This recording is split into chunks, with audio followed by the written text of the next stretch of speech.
Cours numéro 34, savoir se situer. Les différentes catégories d'auditeurs, le travail sur les 3 lignes. Différentes catégories d'auditeurs, on peut classer les auditeurs ici en différentes catégories.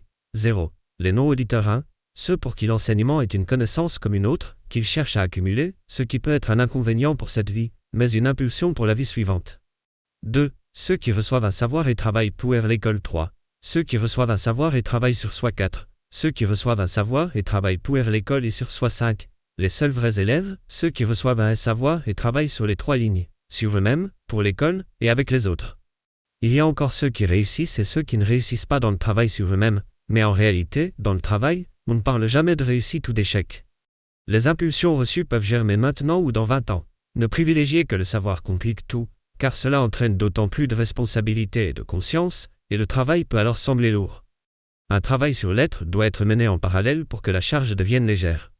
Le plus important est d'avoir la volonté de travailler pour l'école, même si on n'en a pas la possibilité matérielle. Pour ceux qui accumulent un savoir sans le faire passer dans l'être et sans le partager, la vie peut devenir plus lourde, car les valeurs anciennes s'effondrent et ne sont pas remplacées par de nouvelles valeurs, celles-ci n'étant pas devenues vivantes en eux par une pratique. Leur véritable conscience ne peut se développer, ils ont vécu une vie pour rien. De plus, dans la vie suivante, pour recevoir l'enseignement, ils rencontreront des obstacles importants et subiront un karma du retrait, parce qu'ils ont reçu sans le rendre, c'est un vol spirituel.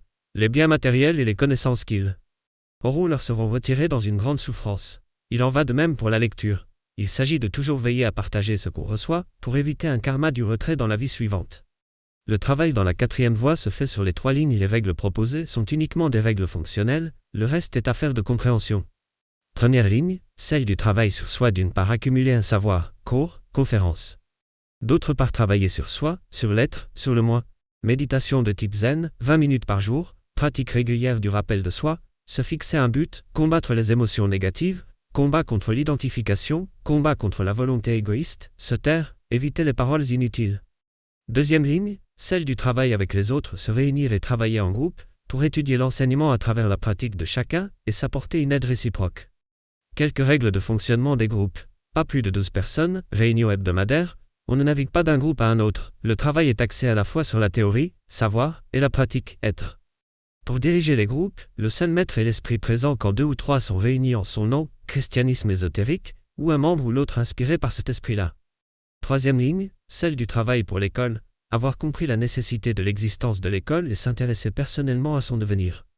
Au départ, la volonté est nécessairement égoïste. Elle le fait de travailler avec les autres et pour l'école métamorphose cet égoïsme. La 4e voie ne s'adresse qu'à une élite, mais qui se crée elle-même, composée de gens qui ont conscience de leur imperfection et de leur incomplétude, et qui ont une volonté réelle de changer. L'enseignement ne s'adresse qu'à un certain nombre de personnes ayant un niveau de compréhension et une qualité de ressenti suffisant. Le travail sur la 4e voie constitue un effort très difficile, mais qui finit par faciliter la vie, par exemple, rappel de soi. Pour devenir réellement humain, tout ce qui fait notre personnalité mécanique et fausse doit et va être cassé. La 4e voie, ou psychoanthropologie, c'est la science de l'évolution de la conscience de l'homme à travers le temps. Des livres vont être publiés, des écoles vont se développer, en relation plus ou moins directe, en plusieurs lieux d'Europe. Si on ne s'estime pas prêt pour suivre l'une ou l'autre des 3 lignes, il faut le reconnaître, être honnête avec soi-même, et ne pas se considérer comme un élève.